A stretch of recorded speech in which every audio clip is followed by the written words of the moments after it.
ಇಲ್ಲಿ ಬಂದು ನೋಡಿದೆ ಅಂತಾದ್ರೆ ವಿಪರೀತಗಳನ್ನೇ ಕಾಣುತ್ತಾ ಇದ್ದೇನೆ. ಯಾವುದಪ್ಪ? ರಮತಿ ರಾವಣ, ಸಮೇವ ರಾವಣ, ರಾವಣ ಲೋಕ ರಾವಣ ಹೀಗೆಂದು ಹಾಗೆ ಪ್ರಸಿದ್ಧಿಯನ್ನು ಪಡೆದವನು. 14 ಲೋಕಗಳಲ್ಲಿಯೂ ಕೂಡ ವಿಭುವಾಗಿ ಮೆರೆಯುತ್ತಿರುವವನು. ಸದಾ ಕಾಲವೂ ಕೂಡ ಪೌರ್ಣಮಿಯ ಚಂದ್ರಮನಂತೆ ಹೊಳೆಯುತ್ತಿರಬೇಕಾದಂತಹ ನಿನ್ನ ಮುಖ ಅಮಾವಾಸ್ಯೆಯ ಚಂದ್ರಮನಂತೆ ಕಾಂತಿಯೆಲ್ಲವೂ ಕೂಡ ಕುಂದಿ ಹೋಗಿದೆ. ನಾನು ಅರ್ಥವಿಸುವುದಿಷ್ಟೇ ಅಣ್ಣ. ಏನು? ನಿನಗೇನೋ ಕಷ್ಟ ಬಂದಿರಬೇಕು ಅಣ್ಣ. ಧರೆಯ ಭೂಮಿಜರೇನಾದರೂ ಕಪ್ಪ ಕೊಡುವುದನ್ನು ಹಿಂದೇಟು ಹಾಕಿದರೆ ಅಥವಾ ಪಾತಾಳವಾಸಿಗಳು ಪುರಗಾದಿಗಳು ಅವರಿಂದೇನಾದರೂ ಅಪಮಾನವಾಯಿತೆ, ಅಲ್ಲ ನಿಮಿಷದಿಂದ ಏನಾದರೂ ಕೊಡಕ್ಕಾಯಿತೆ. ಅಷ್ಟೇ ಯಾಕೆ ಸರ್ಪಭೂಷಣ ಆ ಮುಖಂಡ ಪರಮೇಶ್ವರ ಅವರಿಂದೇನಾದರೂ ಅಪಮಾನವಾಯಿತೆ. ಏನಣ್ಣ ಹೇಳಣ್ಣ. ತಮ್ಮ ಕೇಳವನಿ ಪರು ಕಪ್ಪವನು ಕೊಡುತ್ತಿಗರು ಬ್ರಹ್ಮಾದಿ ಸುರರೆಂಬ ಸೇವೆಯುದಿಗರು ನಮ್ಮಡೀಶನ ಕೃಪೆಯು ಪೂರ್ಣ ಇಂದಿನವರೆಗೆ ತುಂಬಾನ ಸಂಗತಿಯು ಬೇರೆ ಕೇಳಿದರು.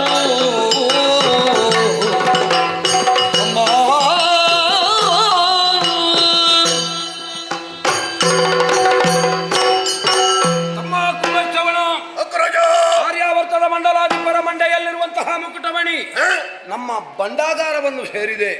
ಪಾತಾಳದಲ್ಲಿರುವಂತಹ ಉರಗಾದಿಗಳ ನವನಿಧಿ ಭಂಡಾರ ನಮ್ಮ ಭಂಡಾಗಾರವನ್ನು ಸೇರಿದೆ.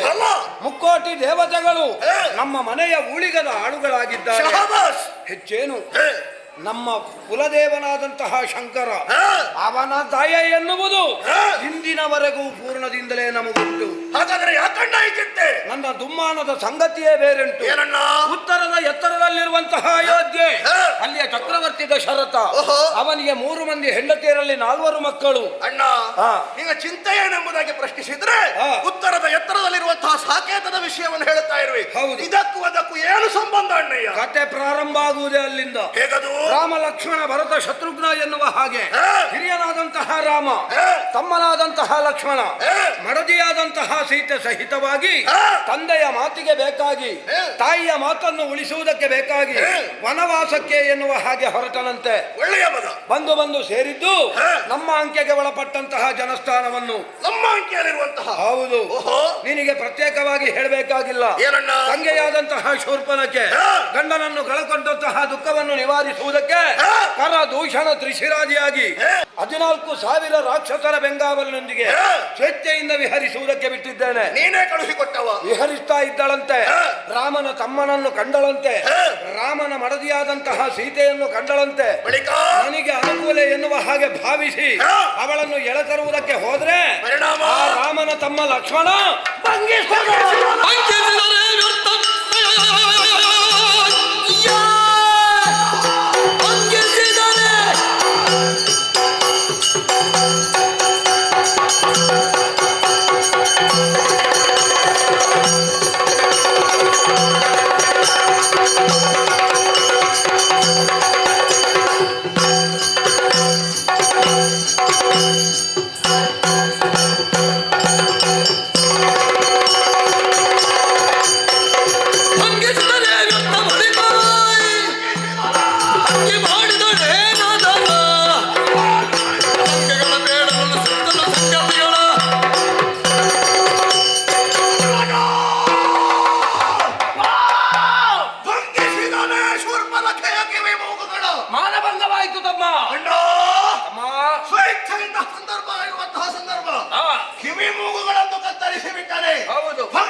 ಇದಕ್ಕೆ ಪ್ರತಿಕಾರವನ್ನು ಮಾಡುವುದಕ್ಕೆ ಕರ ದೂಷಣ ತ್ರಿಶಿರಾದಿಯಾಗಿ 14,000 ರಾಕ್ಷಸರು ಏಕಕಾಲದಲ್ಲಿ ರಾಮನ ಮೇಲೆ ದಂಡೆತ್ತಿ ಹೋದರಂತೆ ಕರ್ತವ್ಯ ಅವರದ್ದು. ಎತ್ತಿದಂತಹ ಧನುಸ್ಸನ್ನು ಇಳುಹುವುದಕ್ಕಿಂತ ಮುಂಚಿತವಾಗಿ ಅಷ್ಟು ಮಂದಿಯನ್ನು ನಿವಾಳಿಸಿ ಹಣೆಯ ಬೆವರನ್ನು ರಾಮ ಒರೆಸಿಕೊಂಡಂತೆ ಶಿವ ಶಿವ ಆ ಬಳಿಕ ಗೂಢಾಚಾರನಾದಂತಹ ಕಂಪನ ಬಂದು ವಿಚಾರವನ್ನು ಹೇಳಿದ. ಏನು ಮಾಡಿದೆ? ಆದರೂ ಸುಮ್ಮನಿದ್ದೆ. ತಂಗೆಗೆ ಆದಂತಹ ಅಪಮಾನ ಎನ್ನುವ ಹಾಗೆ ಒಬ್ಬ ಅರಸನಾಗಿ ಲಂಕಾ ಸಾಮ್ರಾಜ್ಯದ ಓಲಗದಲ್ಲಿ ನಾ ಇರುವಂತಹ ವೇಳೆಗೆ ಹರಿದ ಮೂಗು ಸುರಿಯುವ ನೆತ್ತರನ್ನು ಹಿಡ್ಕೊಂಡು ಬಂದಳು.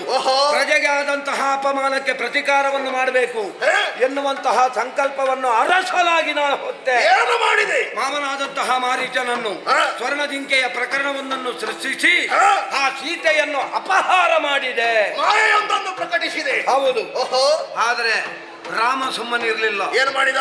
ನನ್ನ ಮಿತ್ರನಾದಂತಹ ವಾಲಿಯನ್ನು ನಿಪಾತಗೊಳಿಸಿದ, ಸುಗ್ರೀವನ ಸಂಧಾನವನ್ನು ಮಾಡಿದ. 77 ಕೋಟಿ ಕಪಿನಾಯಕರು, 18 ಅರ್ಬುದ ವಾನರ ಸೇನೆ, 100 ಯೋಜನ ವಿಸ್ತೀರ್ಣವುಳ್ಳಂತಹ ಸೇತುವೆ ಶರದಿಗೆ ಸೇತುವನ್ನು ಬಲಿದ್ರು.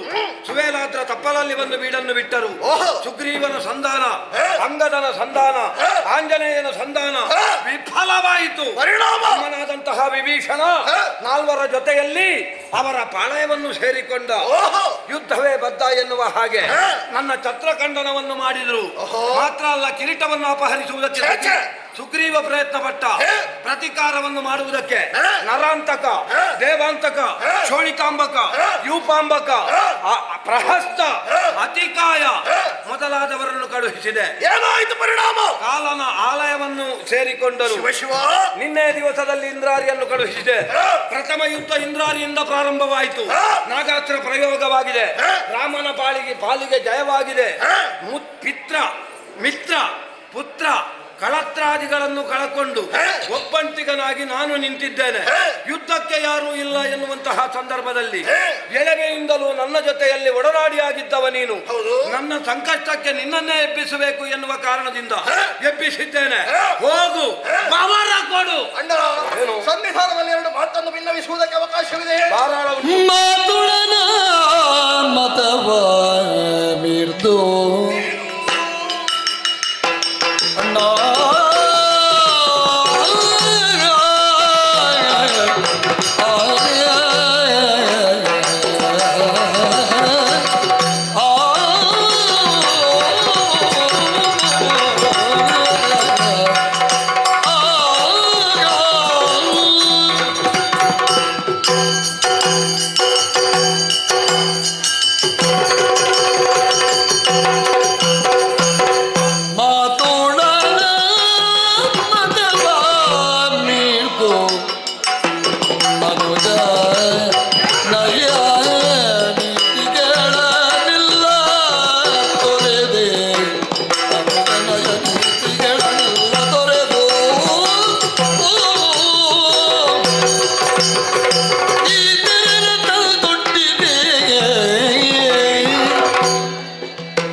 ಮಾತನಾಡುವುದಕ್ಕೆ ಮಗದೊಮ್ಮೆ ಅವಕಾಶವನ್ನು ಕೇಳುತ್ತಾ ಇದ್ದೇನೆ. ಧಾರಾಳ ಉಂಟು ಕಂದ, ಹೇಳು. ಅಣ್ಣ, ಸೀತೆಯನ್ನು ಅಪಹರಿಸಿದೆ, ತಂದಿರಿಸಿದ್ದು ಅಶೋಕಾವನದಲ್ಲಿ. ಹೌದು.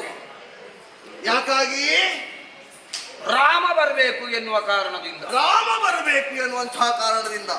ಅಣ್ಣ, ನನಗೆ ತಿಳಿದಂತಹ ಒಂದಷ್ಟು ವಿಚಾರವನ್ನು ನಿನ್ನ ಮುಂಭಾಗದಲ್ಲಿ ನಾನು ಭಿನ್ನವಿಸಿಕೊಳ್ಳುತ್ತೇನೆ. ಹೇಳು. ರಾಮ ಒಬ್ಬ ಕೇವಲ ಮನುಜ ಹೀಗೆನ್ನುವಂತಹ ನೀನು ಅಹಂಕಾರದಿಂದ ಹೊರಟೆ ಅಂತಾದರೆ ನಮಗಿದು ಕೇಡುಗಾಲ. ಯಾಕೆ ಗೊತ್ತೋ? ಶರಭಿಯನ್ನು ಲಂಘಿಸುವುದು ಅಂತ ಹೇಳಿದ್ರೆ ಅಷ್ಟು ಸುಲಭವೇ ಅಣ್ಣಯ್ಯ, ಖಂಡಿತವಾಗಿಯೂ ಸಾಧ್ಯವಿಲ್ಲ. ಮಾನವರಲ್ಲ, ಕಪಿಗಳು ಕೇವಲ ಕಪಿ ಮಾತ್ರದಿಂದಲಾಗಿ ಶರಧಿಗೆ ಸೇತುವೆಯನ್ನು ಬಳಿಯುತ್ತಾರೆ. ಅದು ಕೂಡ 100 ಯೋಜನ ವಿಸ್ತಾರವುಳ್ಳಂತಹ ಶರಥಿ ಕಪಿವೀರರಿಂದ ಇದು ಸಾಧ್ಯವೇ ಅಣ್ಣ? ಸಾಧ್ಯ ಇಲ್ವೇ? ಖಂಡಿತವಾಗಿಯೂ ಸಾಧ್ಯವಿಲ್ಲ. ಅಕಂಪದ ಒಂದು ವಿಚಾರವನ್ನು ನಡೆಸಿದರಾಗ ನೀನು ಅಲ್ಲಗಳೆದೆ ಸುಖಸಾರನರನ್ನು ಕಳುಹಿಸಿ ಸೇತುವಿನ ಸತ್ವವನ್ನು ನಾನು ಪರೀಕ್ಷಿಸಿದ್ದೇನೆ. ಸರಿ ಅಣ್ಣ. ಗಿರಿಯ ಮರದ ಬೆಸುಗೆ ನೀಳ ಶರದ ಮೇಲಿದೆ, ಹರಿತಶ್ರಮದ ಫಲವು ರಾಮ ಸೇತುವಾಗಿದೆ. ಮತ್ತೆ ಅವರೇ ಒಪ್ಪಿಕೊಂಡಾದಾಗ ಪರೀಕ್ಷೆ ಮಾಡಿದ್ದೇನೆ ಅಣ್ಣಯ್ಯ. ಏನು? ಶುಕಸಾರಣರು ನಿನ್ನ ಗೂಢಚಾರ ವಿಭಾಗೀಯ ಮುಖ್ಯಸ್ಥರು. ಅವರೇ ಹೋಗಿ ಆ ಸೇತುವೆಯ ಸತ್ವ ಏನು, ಅದರ ಪರಾಕ್ರಮ ಏನು ಎಲ್ಲವನ್ನು ತಿಳಿದು ಬಂದು ರಾಮನ ಹಿರಿಮೆ ಏನು ಎನ್ನುವುದನ್ನು ನಿನ್ನ ಮುಂಭಾಗದಲ್ಲಿ ಪ್ರಕಟಿಸಿದ್ದಾರೆ. ಅಣ್ಣ, ನೀನು ಏರಿದಂತಹ ಎತ್ತರ, ಮಾಡಿದಂತಹ ಸಾಧನೆ ಯಾರೊಬ್ಬರಿಂದಲೂ ಕೂಡ ತಲುಪುವುದಕ್ಕೆ ಸಾಧ್ಯವಿಲ್ಲ. ಇದಕ್ಕೆ ರಾವಣ ಹೀಗೆನ್ನುವ ಹಾಗೆ ಹೆಸರು. ನೀನು ಮಾಡುವುದಕ್ಕಿನ್ನು ಯಾವುದೂ ಉಳಿದಿಲ್ಲ ಅಣ್ಣ. ನೀನು ಏರುವಂತಹ ಎತ್ತರವನ್ನು ಏರಿಯಾಗಿದೆ. ಮತ್ತೊಬ್ಬರಿಗೆ ಆದರ್ಶವಾಗಿರಬೇಕಾದವ ನೀನು. ಈ ರೀತಿಯಾದಂತಹ ಕೇಳುತನ ನಿನಗೆ ಒದಗಿ ಬರುತ್ತದೆ ಅಂತಾದರೆ ನಾನು ಕೂಡ ಸರಿಯಾಗಿ ಅರ್ಥವಿಸಿಕೊಂಡಿದ್ದೇನೆ. ಆ ರಾಮನನ್ನು ಕೆಣಕುವುದಕ್ಕೆ ನೀನು ಹೋದೆ ಅಣ್ಣಯ್ಯ. ಸಂಧಾನವನ್ನು ಮುರಿದೆ. ಏನು ಸಂಧಾನಕ್ಕೆ ಯೋಗ್ಯರಲ್ವ ಅವರು? ಸಂಧಾನಕ್ಕೆ ಯೋಗ್ಯರೇ ಆಗಿದ್ದಾರೆ. ಸಂಧಾನಕ್ಕೆ ಯೋಗ್ಯರಾದ್ರೆ ತನ್ನ ಪ್ರತಿನಿಧಿಯಾಗಿ ಕಳುಹಿಸಲ್ಪಟ್ಟಂತಹ ವ್ಯಕ್ತಿ ತನ್ನಷ್ಟೇ ಯೋಗ್ಯತೆ ಉಳ್ಳವಾಗಿರ್ಬೇಕು. ಒಬ್ಬ ರಾಜಕುಮಾರ ಎನಿಸಲ್ಪಟ್ಟ ಅಂಗದನನ್ನು ಕಳುಹಿಸಿದ್ರು. ಹೌದಣ್ಣ. ಅಂಗದನ ಪರಾಕ್ರಮ ಎನ್ನುವುದನ್ನು ಪರಾಕ್ರಮದ ವಿಷಯ ಅಲ್ಲ, ನನಗೆ ಸರಿ ಸಮಾನ ಅಲ್ಲ. ವಾಲಿಯ ಮಿತ್ರ ನಾನು, ಗೊತ್ತುಂಟ ಅಣ್ಣಯ್ಯ? ಏನು? ವಾಲಿಯೊಂದಿಗೆ ಸಂಧಿಯನ್ನು ಮಾಡಿದೆ, ಕಾಂತವೀರನೊಂದಿಗೂ ಸಂಧಿಯನ್ನು ಮಾಡಿದೆ. ಯಾಕೆ ಬೇಕಾಗಿ? ಯಾಕೆ? ಅವರು ಬಲಯುತರು. ಖಂಡಿತ ಅಲ್ಲ. ಮತ್ತೆ ಒಬ್ಬನಿಗೆ ಪ್ರಪಂಚದಲ್ಲಿ ಸೋಲು ಎನ್ನುವುದು ಸಾವು. ಸೋಲನ್ನು ಗೆಲುವನ್ನಾಗಿ ಪರಿವರ್ತಿಸಿಕೊಂಡವ ಪ್ರಪಂಚದಲ್ಲಿ ಒಬ್ಬ ಇದ್ದಾನೆ ಅಂತಾದ್ರೆ ಅದು ರಾವಣ ಮಾತ್ರ, ಮತ್ತೊಬ್ಬ ಇಲ್ಲ. ಅಣ್ಣಯ್ಯ, ಅವರೊಂದಿಗೆ ನೀನು ಇನ್ನೂ ಕೂಡ ಕಾದಾಟವನ್ನು ಮುಂದುವರಿಸ್ತಿ ಅಂತಾದ್ರೆ ಒಂದು ವೇಳೆ ಸೋಲು ಬಂದರೂ ಬರಬಹುದಿತ್ತು. ತಮ್ಮ, ನೀನು ಸಂಧಿಯನ್ನು ಮಾಡಿದೆ. ಪರಿಣಾಮವಾಗಿ ಅವರ ಸ್ನೇಹವನ್ನು ನಿನ್ನ ಮುಂಭಾಗದಲ್ಲಿ ಇರಿಸಿಕೊಂಡೆ. ಯಾಕೆ ಬೇಕಾಗಿ? ಬಲಯುತರವರು, ನಮಗೆ ಆ ಬಲವೂ ಬೇಕು, ಕಳೆದುಕೊಳ್ಳುವುದಕ್ಕೆ ಇಷ್ಟವಿಲ್ಲ ಎನ್ನುವ ಕಾರಣಕ್ಕಾಗಿ. ಅಣ್ಣಯ್ಯ, ಒಬ್ಬನಲ್ಲಿ ಸೋತ ಮೇಲೆ ಮತ್ತೊಬ್ಬನಲ್ಲಿ ಯುದ್ಧ ಮಾಡುವುದಕ್ಕೆ ಯಾರು ಒಬ್ಬ ಹೆಡ್ಡನಾದ್ರೂ ಹೋಗುವುದಿಲ್ಲ. ಆದ್ರೆ ರಾವಣ ಹಾಗಲ್ಲ. ಎಷ್ಟು ಬಾರಿ ಸೋತಿದ್ದಾನೋ ಅಷ್ಟು ಬಾರಿ ಮತ್ತೊಬ್ಬನಲ್ಲಿ ಯುದ್ಧಕ್ಕೆ ಹೋಗಿದ್ದೇನೆ. ಅಣ್ಣಯ್ಯ, ಮತ್ತೆ ಅದು ಯಾರ ಮುಂಭಾಗದಲ್ಲಿ ಎನ್ನುವಂತಹ ಪ್ರಶ್ನೆ ಇರುವುದು. ರಾಮ ಸಾಮಾನ್ಯನಂತೂ ಖಂಡಿತವಾಗಿಯೂ ಅಲ್ಲ. ರಾಮ ಸಾಮಾನ್ಯನೇ ಹೌದು ಅಂತಾಗಿದ್ರೆ ಅಣ್ಣ ಒಂದು ನಿದರ್ಶನವನ್ನು ಹೇಳ್ತೇನೆ. ಕೈಲಾಸಗಿರಿಯನ್ನು ಎತ್ತುವುದಕ್ಕಾಗಿ ಹೋದವ ನೀನು. ಆದರೆ ಕಷ್ಟಪಟ್ಟೆ. ಆ ಬಳಿಕ ಪರಮೇಶ್ವರನ ಶಿಷ್ಯನಾದೆ. ಆದರೆ ರಾಮ ಶಿವಧನಸ್ಸನ್ನೇ ಮುರಿದು ಅದನ್ನು ಹೆದರಿಸೋಕೆ ಮುಂದಾದ. ಆ ಸಂದರ್ಭದಲ್ಲಿ ಶಿವನಿಗಿಂತ ನಾನು ಸರಿಮಿಗಿಲು ಹೀಗೆನ್ನು ಹಾಗೆ ಆತ ಪ್ರಕಟಿಸಿದ್ದಾನೆ. ಬಹಳ ಹಳೆಯ ಕಥೆ ಎಲ್ಲ ಮಾತಾಡು. ಹೌದಣ್ಣ ಅಲ್ವಾ? 6 ತಿಂಗಳು ದೀರ್ಘವಾದ ನಿದ್ದೆಯಲ್ಲಿದ್ದವ ನೀನು. ಸತ್ಯ. ಹೌದಾ? ಈ ಶಿವಧನುಸ್ಸಿನ ಪ್ರಕರಣ ಆದದ್ದು ಯಾವಾಗ? ಇದೆಲ್ಲ ನಿನಗೆ ನಿದ್ದೆಯಲ್ಲಿದ್ದವನಿಗೆ ಯಾರು ಹೇಳಿದ್ಯಾರು? ಅಣ್ಣ, ಏನು? ಗಾಢವಾದ ನಿದ್ದೆಯಲ್ಲಿದ್ದೆ. ಪ್ರತಿನಿತ್ಯವೂ ಕೂಡ ನನಗೆ ಕನಸು ಬೀಳುತ್ತಾ ಇತ್ತು. ಯಾವುದು? ಕನಸು ಬೀಳುತ್ತಾ ಇತ್ತು, ಒಂದೊಂದು ಬೇರೆ ಬೇರೆ ರೀತಿಯಾದ ಕನಸುಗಳು. ಆ ಕನಸಿನಲ್ಲಿ ಅಗಸ್ತ್ಯರು ಬಂದು ಇಲ್ಲಿ ನಡೆದಂತಹ ವೃತ್ತಾಂತವನ್ನೆಲ್ಲ ಸವಿವರವಾಗಿ ಬಿತ್ತರಿಸಿದರು. ತತ್ಪರಿಣಾಮವಾಗಿ ಎಲ್ಲವನ್ನು ನಾನು ಅರ್ಥವಿಸಿಕೊಂಡೆ. ವಿಭೀಷಣ ನೀತಿಯ ಮಾತನ್ನಾಡಿದ. ನೂಕಿರ ಪುತ್ರಿಯ ಹೀಗೆನ್ನುವ ಹಾಗೆ ನೀನೇ ಕಳುಹಿಕೊಟ್ಟೆ. ನಾನೇ ಹೇಳಿದ್ದು ಅಣ್ಣ, ಒಂದು ಕಾಲದಲ್ಲಿ ನಮ್ಮ ದಾನವ ಕುಲ ಹೇಗಿತ್ತು? ಬಡತನದಲ್ಲಿ ಕೈ ತೊಳೆಯುವಂತಹ ಕಾಲದಲ್ಲಿತ್ತು. ಹೌದು. ಆ ಕಾಲದಲ್ಲಿ ವಿಶ್ವವಸುಗಳ ಸೇವೆಯನ್ನು ಮಾಡುವುದಕ್ಕೆ ಮುಂದಾದವರು ಅವೇ ಕೈಕಸಾದೇವಿ. ಆ ಪರಿಣಾಮವಾಗಿ ದಾನವ ಕುಲದ ಏಳಿಗೆಯಾಯಿತು. ಇಂತಹ ದಾನವ ಕುಲದ ಏಳಿಗೆಗೆ ಹೆಣ್ಣಿಗೆ ಮಾನ ಎನ್ನುವುದು ಮುಖ್ಯ. ಆ ಮಾನವನ್ನು ಮುಚ್ಚುವಂತಹ ಸೆರಗನ್ನೇ ಒಬ್ಬ ಋಷಿಗೆ ಹಾಸಿ ಕಟ್ಟಿ ಬೆಳೆಸಿದ ದಾನವ ಸಾಮ್ರಾಜ್ಯ. ಹೌದಲ್ವೇ? ಮತ್ತೆ ಅದನ್ನು ಆ ರೀತಿಯಲ್ಲೇ ಇರಿಸಿಕೊಳ್ಳುವುದಕ್ಕೆ ನೀನು ಕೂಡ ಅವಿರತವಾಗಿ ಪ್ರಯತ್ನವನ್ನು ಪಟ್ಟೆ. ಮೊದಲೆಲ್ಲ ಅನ್ನ ಇರಲಿಲ್ಲ ಮಗ, ಈಗ ಚಿನ್ನದ ಪುಡಿಯಲ್ಲಿ ಅನ್ನವನ್ನು ಮಿಷ್ಟ ಮಾಡಿ ತಿಂತಾರೆ ರಾಕ್ಷಸರು. ಅದೆಲ್ಲ ರಾವಣನ ಸಾಧನೆ. ಅಣ್ಣ, ಈ ಸುವರ್ಣ ಲಂಕೆಯ ರಕ್ತ ಪರಂಪರೆ, ಒಂದೊಂದು ಪೀಠ, ಒಂದೊಂದು ಕಲ್ಲು, ಒಂದೊಂದು ಕಂಬಗಳು ಕೂಡ ಹೇಳುತ್ತವೆ ರಾವಣನ ಯೋಗ್ಯತೆ ಏನೆನ್ನುವುದನ್ನು. ಆ ಯೋಗ್ಯತೆಯನ್ನು ಏರಿದಂತಹ ಎತ್ತರ, ಮಾಡಿದಂತಹ ಸಾಧನೆ ಎಷ್ಟು ಕಷ್ಟದ್ದು. ಆದರೆ ಕ್ಷಣ ಮಾತ್ರದಲ್ಲಿ ಅವೆಲ್ಲವನ್ನು ಕೂಡ ಹೋಗಲಾಡಿಸುವುದಕ್ಕೆ ನೀನು ಪ್ರಯತ್ನ ಪಡುತ್ತಾ ಇರುವೆ. ಅಣ್ಣ, ಸೀತೆಯನ್ನು ತಂದು ಬಿಟ್ಟೆ. ಈಗ ಪ್ರಪಂಚದಲ್ಲಿ ಹಾಗೆ ಒಂದು ಕ್ರಮ ಉಂಟು. ಏನು? ಮತ್ತೊಬ್ಬ ಮಾಡಿದ್ದನ್ನೆಲ್ಲ ಬೆರಳೆತ್ತಿ ತೋರಿಸೋರಿದ. ಅವನಿಗೆ ಅದು ಬೇಡತ್ತು, ಅವನಿಗೆ ಹಾಗೆ ಮಾಡಬಾರ್ದಿತ್ತು, ಇವ ಹೀಗೆ ಮಾಡಬಾರ್ದು. ತುಂಬಾ ಮಂದಿ ಹೇಳುವುದು ಕೇಳಿದ್ದೇನೆ ನಾನು. ಅಣ್ಣಯ್ಯ, ಹಾಗೆ ಮಾಡಬಾರ್ದು, ಹೀಗೆ ಮಾಡಬಾರ್ದು, ಹೇಗೆ ಮಾಡಬೇಕು ಅದನ್ನು ಹೇಳಬೇಕು. ಹೌದಾ? ಹಾ. ಇನ್ನಾದರೂ ಇನ್ನಾದರೂ ಅನಿಸುತ್ತೀಯ ಇನ್ನಾದರೂ ಅನಿಸುತ್ತೀಯ ನೀನಿತ್ತು ಬನ್ನಿಸಿದರ ಶರದಿಯ ಮಾತಂದ ಕೀಳು ಬಿಸುಟು ನಯ ಕತ್ತಿಗೆಯ ಸೆರಗೆನನು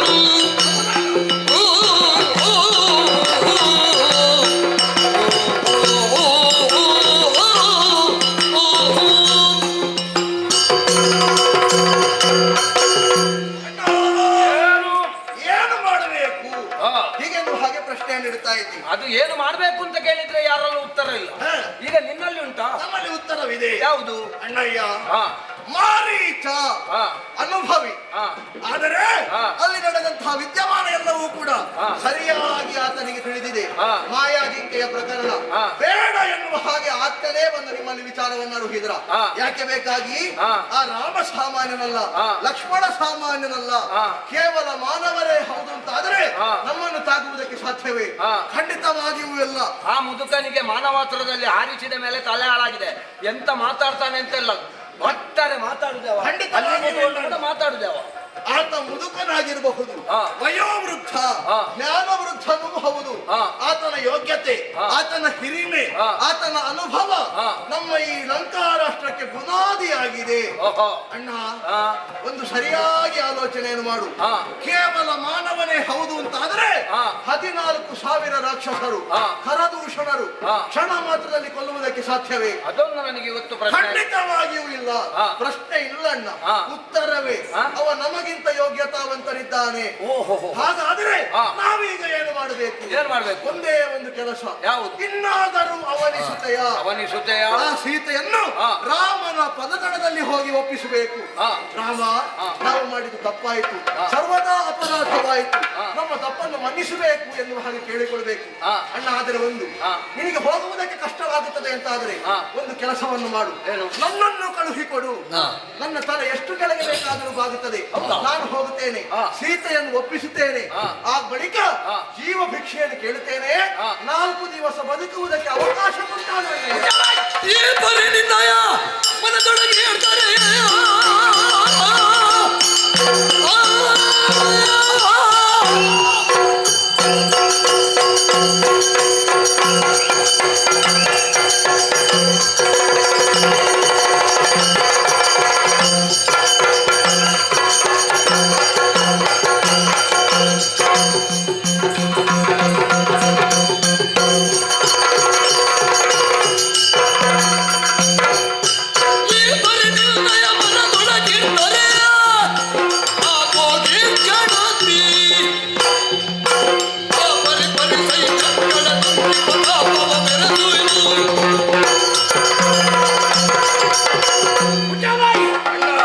ಅಸಂಬದ್ಧ ಪ್ರಲಾಪಿ. ಸ್ವಲ್ಪ ಯೋಚನೆಯನ್ನು ಮಾಡೋಣ. ಅವಕಾಶ ಕೊಟ್ಟಿದ್ದೇನೆ ಎನ್ನುವ ಕಾರಣಕ್ಕೆ ಹಾ. ಏನೇನೋ ಅಸಂಬದ್ಧವನ್ನು ಮಾತಾಡ್ತಾ ಇದ್ದಿ. ಅಸಂಬದ್ಧ ಅಂತೂ ಖಂಡಿತವಾಗಿಯೂ ಅಲ್ಲ ಅಣ್ಣಯ್ಯ. ನೀನು ಏನು ಅಂತ ಭಾವಿಸಿದ್ವಿ? ನಮಗೆ ಒಳಿತಾಗುತ್ತದೆ ಅಂತಾದ್ರೆ ನಾವು ಯಾಕೆ ಪ್ರಯತ್ನಿಸಬಾರದು? ಯಾರ ಮುಂದೆ ಮಾತಾಡ್ತಾ ಇದ್ದೇನೆ ಎನ್ನುವಂತಹ ಪರಿಜ್ಞಾನ ಉಂಟಾ? ಇದೆ ಅಣ್ಣಯ್ಯ. ಏನು ಬೃಹಸ್ಪತಿಯ ಮೊಮ್ಮಗನ ನೀನು? ಖಂಡಿತವಾಗಿಯೂ ಅಲ್ಲ. ಮತ್ತೆ ರಾವಣ ಏನು ಗೊತ್ತಿಲ್ಲದೆ ಈ ಪ್ರಕರಣವನ್ನು ಸೃಷ್ಟಿಸಿದ್ದಾನೆ ಅಂತ ಭಾವಿಸಿದ್ಯಾ? ದುಡುಕುತನದಿಂದ ಮುಂದುವರಿದೆ ಅಂತಾನೆ ಸ್ವಲ್ಪ. ವೇದಕ್ಕೆ ಭಾಷ್ಯವನ್ನು ಬರೆದವ ರಾವಣ. ಹೇ. ನೆನಪಿರ್ಲಿ, ಹೇ. ನನಗೆ ಮತ್ತೊಬ್ಬರ ಬುದ್ಧಿ ಮಾತು ಅಗತ್ಯ ಇಲ್ಲ. ಹೇ, ಒಂದು ವಿಚಾರವನ್ನು ಸ್ಪಷ್ಟವಾಗಿ ಹೇಳ್ತೇನೆ. ಏನಣ್ಣ? ರಾಮನನ್ನು ರಾವಣ ತಿಳ್ಕೊಂಡಷ್ಟು ಹೇ, ರಾವಣನನ್ನು ರಾಮ ತಿಳ್ಕೊಳ್ತಿದ್ರೆ ಹೇ. ಪ್ರಕರಣ ಇಲ್ಲಿಯವರೆಗೆ ಬರ್ತಾ ಇರಲಿಲ್ಲ. ಅದನ್ನು ಸ್ವಲ್ಪ ಅದಲು ಬದಲು ಮಾಡಿದ್ರೆ ಹೇಗೆ? ಹೇಗೆ? ರಾವಣ ರಾಮನನ್ನು ತಿಳಿದ ಬಗೆ ಹೇಗೆ ಎನ್ನುವುದಾಗಿ ನಾನು ಕೂಡ ಅರ್ಥವಿಸಿಕೊಂಡೆ. ಹಾ. ಇನ್ನೂ ಹೆಚ್ಚಾಗಿ ಅರಿತಿದ್ದರೆ ಹಾ. ನಮಗೊಂದು ಬದುಕುವುದಕ್ಕೆ ಅವಕಾಶ ಸಿಗುತ್ತದೆ ಎನ್ನುವ ಹಾಗೆ.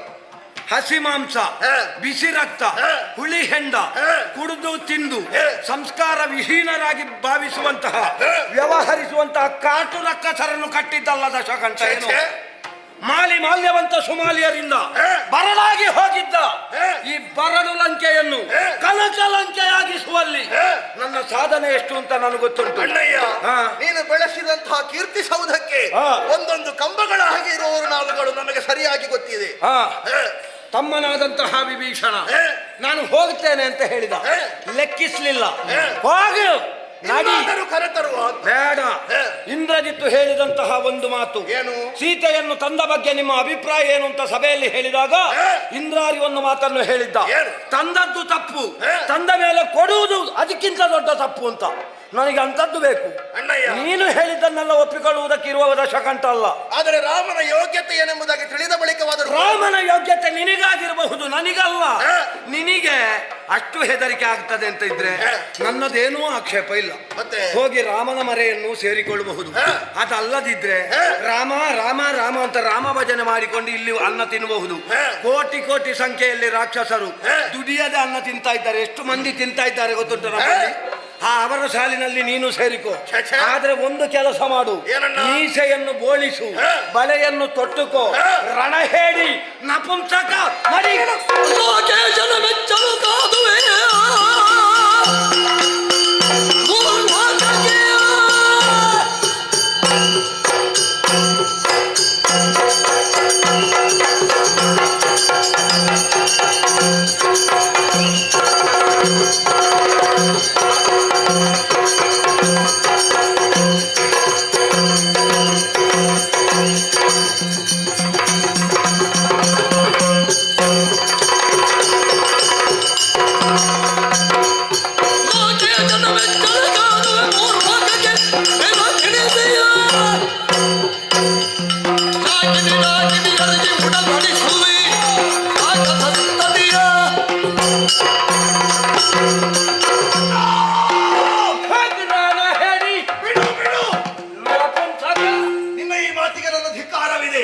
ರಣಭಿರ್ವಾದಿನೇ ನಾನು, ಖಂಡಿತವಾಗಿಯೂ ಅಲ್ಲ.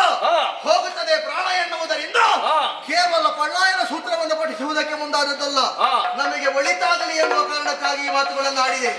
ಆದರೆ ನಿನ್ನ ಮನೋಗತ ನಿರ್ಧಾರ ಯಾವ ರೀತಿ ಇದೆ ಎನ್ನುವ ಹಾಗೆ ನನಗೂ ತಿಳಿಯಿತು. ಅಣ್ಣ, ಒಂದು ಕೆಲಸವನ್ನು ಮಾಡುತ್ತೇನೆ. ಏನು? ನೀನು ಇಷ್ಟು ಹೇಳಿದ ಬಳಿಕ ನಾನು ಮೊದಲು ಹೋಗಲೇಬೇಕು. ಲೋಕೇಶ ಮೆಚ್ಚುವಂದದಿ ಯುದ್ಧವನ್ನು ಮಾಡಿ ಆ ಕಪಿ ಸೈನ್ಯವನ್ನೆಲ್ಲ ಕೆಡಕಿ ಆ ಬಂಡೆಗೆ ಅವರ ಮುಸುಡನ್ನು ಹಾಕಿ ಶಾಕಿನಿ ಡಾಕಿನಿಯರಿಗೆಲ್ಲ ಔತಣ ಕೂಟವನ್ನು ಇಡ್ತೇನೆ. ಆಶೀರ್ವದಿಸು. ಈ ಮಾತು ಬೇಕಾದ್ದು ನನಗೆ. ಹೊನ್ನ ಹರಿವಾಣದಲ್ಲಿ ದುರವೀಣಯವನ್ನಿಟ್ಟಿದ್ದೇನೆ. ಸರಿ. ಲಲಿತ ದಿವ್ಯಾಭರಣ ಪಟ್ಟಾವಳಿಗಳಿಂದ ಶೃಂಗರಿಸಿದ್ದೇನೆ. ಯುದ್ಧ ರಂಗವನ್ನು ಸೇರುವವನಿಗೆ ಲಲಿತ ದಿವ್ಯಾಭರಣ ಯಾವುದು? ಎದೆ ಕವಚವೋ, ಶಿರಸ್ತ್ರಾಣವೋ, ಬತ್ತಳಿಕೆಯೋ ನಾನೇ ಬಿಗಿದಿದ್ದೇನೆ. ಸರಿ. ಒಂದು ಮಾತು ಹೇಳ್ತೇನೆ ತಮ್ಮ, ಪ್ರಸಂಗಕ್ಕೊಂದು ಆಯಾಮ ಅಂತ ಉಂಟು. ಇನ್ನೊಂದು ಪ್ರಸಂಗಕ್ಕೆ ಆಯಾಮ ಸಿಗಬೇಕು ಅಂತ ಆದ್ರೆ ನಂತರ ಬಂದವ ಮೊದಲು ಹೋಗಬೇಕು, ಮೊದಲು ಬಂದವ ನಂತರ ಹೋಗಬೇಕು. ನಿನಗೆ ಅರ್ಥ ಆಯಿತು ಅಂತ ಭಾವಿಸ್ತೇನೆ. ಸರಿ. ಮೊದಲು ನೀನು ವಿಜಯನಾಗು, ಆಮೇಲೆ ನಾನು ಜಯನಾಗುತ್ತೇನೆ. ಆಶೀರ್ವಾದ.